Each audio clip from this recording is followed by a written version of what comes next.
10ஆம் வகுப்பு இயல் 1 அன்னை மொழியே. பாவலரேறு பெருஞ்சித்திரனார்.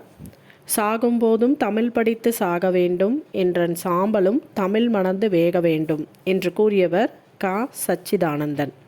பாவலரேறு பெருஞ்சித்திரனாரின் இயற்பெயர் துரை மாணிக்கம்.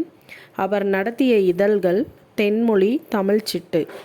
அவர் இயற்றிய நூல்கள் உலகியல் 100, பாவிய கொத்து, நூறாசிரியம், கனிச்சாறு, என்சுவை என்பது, மகபுகு வஞ்சி, பள்ளிப் பறவைகள். இவை அனைத்து நூல்களும் நாட்டுடைமை ஆக்கப்பட்டுள்ளது. திருக்குறள் மெய்ப்பொருளுரை தமிழுக்கு கருவூலமாக அமைந்துள்ளது.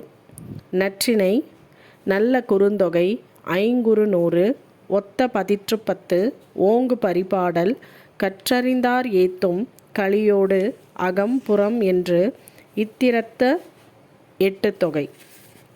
அடுத்தது உரைநடை. தமிழ் சொல்வளம் தேவநேய பாவாணர். நாடும் மொழியும் நமது இரு கண்கள் என்று கூறியவர் மகாகவி பாரதியார். திராவிட மொழிகளின் ஒப்பியல் இலக்கணம் தமிழ்மொழி என்று கால்டுவெல் கூறியிருக்கிறார். அடுத்ததான் தாவரத்தினுடைய அடிப்பகுதியை நம்ம எப்படியெல்லாம் சொல்லுவோம் அப்படிங்கிறத பார்க்க போகிறோம். நெல், கேழ்வரகு இதன் அடிப்பகுதி தாள். கீரை, வாழை இதன் அடிப்பகுதி தண்டு. நெட்டி, மிளகாய் செடி இதன் அடிப்பகுதி கோல். குத்துச்செடி, புதர் இதன் அடிப்பகுதி தூறு. கம்பு, சோளம் இதன் அடிப்பகுதி தட்டு அல்லது தட்டை.